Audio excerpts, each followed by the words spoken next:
Well, here we are in an underpass. You just can't beat a good underpass. I thought I'd make a short video of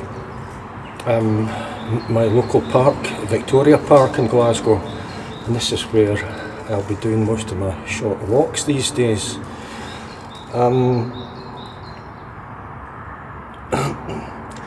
And nothing too complicated.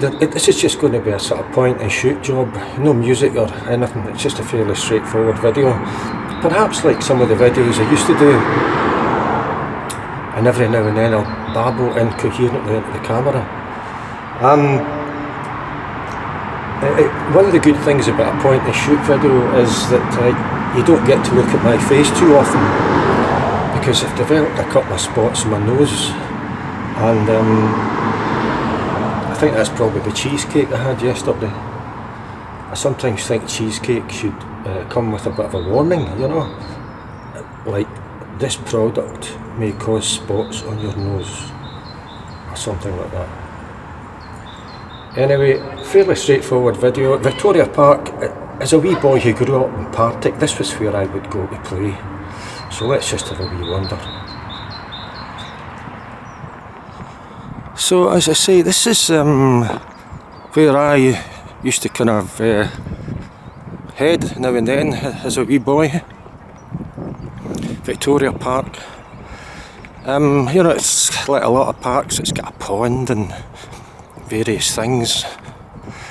It's also got a lot of swans, and I don't actually, when I was young, I don't remember all the swans. But there's an awful lot of them these days. Hello. And these are rather peculiar swans, because instead of like hanging around in the pond, they seem to be sitting in a puddle. I mean, come on guys, that's just a little bit, I don't know, you know, surely you can do better than that. Sitting in a puddle. I mean, for goodness sake. Anyway, there's a number of ponds in the park. There's the large pond, and there's a couple of smaller ones. I think some of the younger swans probably hang around in this smaller pond to kind of keep them safe and away from some of the older swans, because I think some of the older ones will perhaps be a little bit aggressive. Anyway, let's go and have a look at the big pond and see if there's any guppies. So this is the big pond, and as a wee boy we used to come here with a fishing gear, which was basically a long thin bamboo pole, or a stick. It was a stick with a little kind of net kind of bag at the end of it, and you would fish for fish. I think it was just fish, you know. I don't think there was any octopuses in here. And sometimes I remember some of the fish, I think we called them guppies, and they seem to be slightly bigger and fatter than some of the other wee fish. I mean, they were only about like 2 or 3 inches. They were really very small.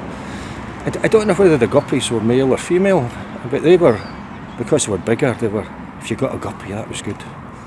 And to be honest, I don't know what we did with them. I don't think we fried them and put them in toast or anything. I think we just stuck them in jars. But my memory's a bit, I don't know what happened after that. I don't know whether we took the jar with the fish in them home, or whether we put them back in the pond. I don't know.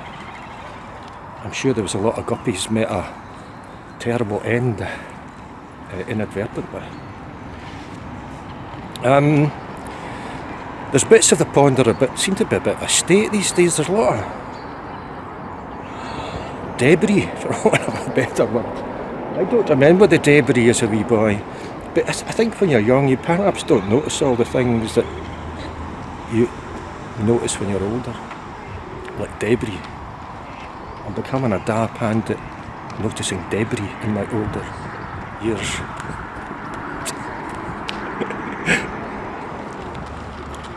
Debris.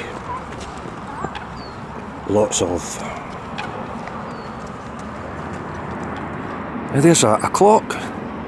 You see what sort of park this is? Not only does it have ponds, it's got a clock. And at the foot of the clock it says, "Now is the day of salvation." Which, to be honest, at this moment in time is more than a little bit worrying. But I'm sure it means something good.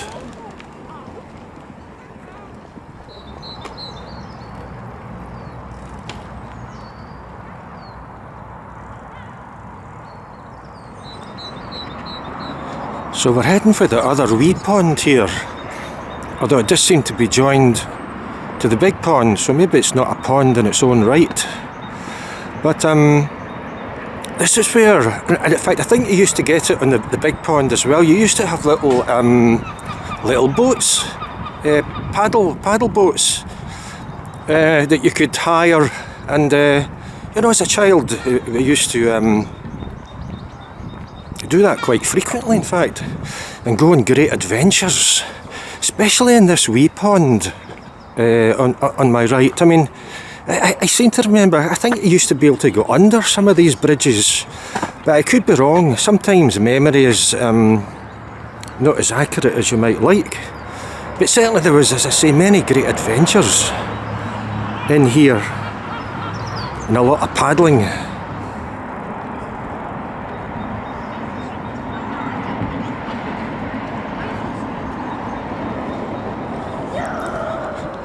Now this innocuous looking bit of ground here used to be sort of bandstand come amphitheatre. And it used to be, I can't remember it, I think it was very much like the bandstand in just off Kelvin Way, and that there was rows of sort of seating. And I dare say where I'm standing right now would have been a bandstand, and you could have seen bands or heard bands, seen and heard, both at the same time. My main memory of this particular bit of ground is of eating a peach. I suppose in the 1960s, peaches perhaps weren't just as prevalent as they are now, and having a peach was perhaps regarded as something of a luxury. But the thing about this peach was, when I got to where the stone would normally be, there was just a gap with some insects in it. I don't know if, my memory suggests that they were earwigs, but I can't imagine that would have been the case. But there was insects of some sort, and that kind of put me off peaches a little bit. So now we're coming to a pretty important part of this park. It's the Fossil Grove. There's fossilised trees in here.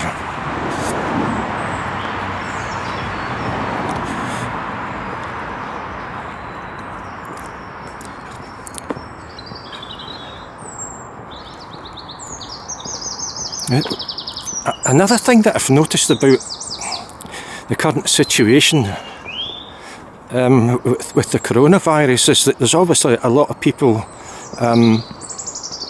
speaking into camera from their house. You see them on the telly, but by and large they seem to live in very boring looking houses, because what we're seeing is white walls and a white door and a token bit of art stuck on the wall, and you think to yourself, how can you possibly live in such a boring house? And occasionally somebody will perhaps try and make the effort, and they'll set up a camera so that they've got a bookcase behind them, and I dare say they'll have rearranged all these books so that the important ones are very visible, and it pretty much gives an indication of what their life is all about. But as I say, on the whole, all that white wall, all these white walls and the doors, my God, come on guys, get a grip. Get some dark green paint or something and make your house look interesting. If not for yourself, at least for all the rest of us. Fossil Grove used to be open quite a lot. Obviously it's closed because of the coronavirus thing, but even in normal times these days it's only open, I think, at weekends. Bit of a shame, because it's very interesting. Fossilised trees, yeah. I mean, I remember, there's some pictures there. And it shows you a walkway from one end of the building to the other. And that says Fossil Grove 1911. And on the right, it says Fossil Grove 1972. And it just, that walkway's been done away with. And you've just got a viewing platform at one end of the building. There is a bit of dispute, as far as I'm concerned, in connection with the dates, because I've kind of questioned them before. And I mean, I, without doubt, remember the walkway from one end of the building to the other when I was a wee boy. So we're talking about the, you know, early 1960s. I remember it then, but according to records, that walkway didn't exist then. And I find it very hard to imagine that I imagined it. Because I distinctly remember looking over the edge down below. I remember that, so there's no doubt in my mind that that walkway existed in the early 1960s. And I'd be very keen to hear from anybody else that would back me up on that. And just behind the Fossil Grove, there's a whole series of rocky walkways that are quite exciting. And if you didn't know where they led, you would think, ooh.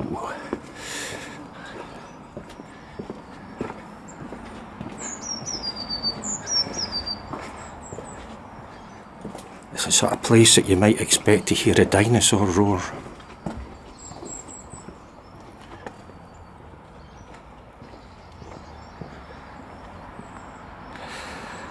Like the pond back there, this pond just seemed to be, I don't know, it's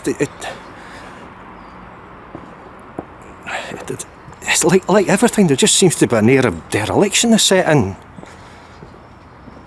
The pond, I don't know, it's green, the water's green, it doesn't look healthy, you know. And I can't imagine, oh wait a minute, I was going to say I can't imagine anything living in that, but I've certainly seen a lot of frogs spawn. So there is things living in that. There's frogs. Look.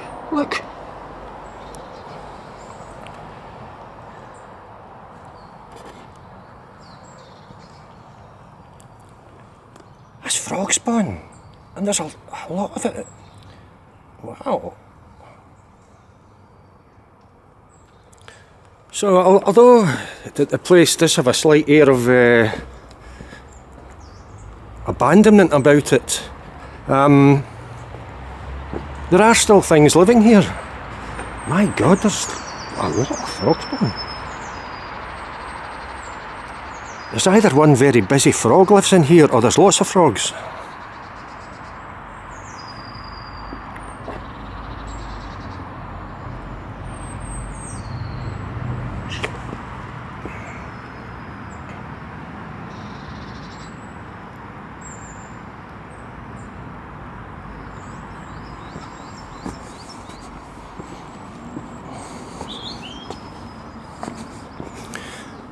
When I woke up this morning, I was lying in bed for a while and I felt quite fed up. And like everybody, there's a whole range of emotions going on right now. You're obviously fed up is okay, you know, it's understandable that you'd be a bit fed up. You can be angry and not be able to get out and about, and scared and worried, just a whole load of emotions which all are perfectly understandable. Don't know what. Oh. Yeah. It's all perfectly normal. It's a very difficult time. But it is important to get out for a walk in your local park just to get some of the sun and exercise and fresh air, and very important to keep your body and your mind in good nick.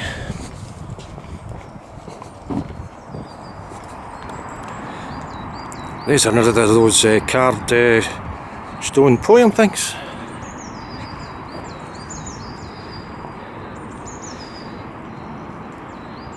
The Majestic Ash. Oh beautiful Majestic Ash, magnificent powerful tree, only in our country are you there for all to see. Your branches widely spread support your delicate flowers, your trunk so tall and strong, your bark has healing powers. Flowering first in springtime and in autumn first to die, your leaves and wood so full of life shoot upwards to the sky. And that's by Corpus Christi Primary School. Lovely. A little bit of the park beside tennis courts and bowling greens. And if you're wandering around this area, you might think to yourself, there's some weird pigeons in this park. Because apparently some parrots escaped from a house or something, and there's parrots in this area. You occasionally see them, all their bright colours. And here's something I've not actually noticed before. SS Daphne, disaster on the Clyde. A vessel of 500 tons built by Alexander Stephen and Sons for the Laird Lines Irish trade. Daphne capsized at her launch on the 3rd of July. I can't read that. Is it 1883? She heeled over and sank as she entered the water, and 124 workers of various professions perished. Included were a number of apprentices, ages ranging from 14 to 20 years. Most workers were trapped below deck in the holds, engine room and cabins in which they were working. Never noticed this before.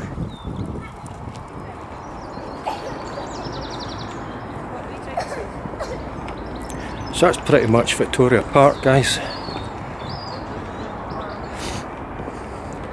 Explore and get to know and love your local park, because I'm sure there's lots of things in your park that you've never noticed before. So take the time to learn about things in your park. Just remember that when this is all over, the hills and the mountains will still be there, and take care out there.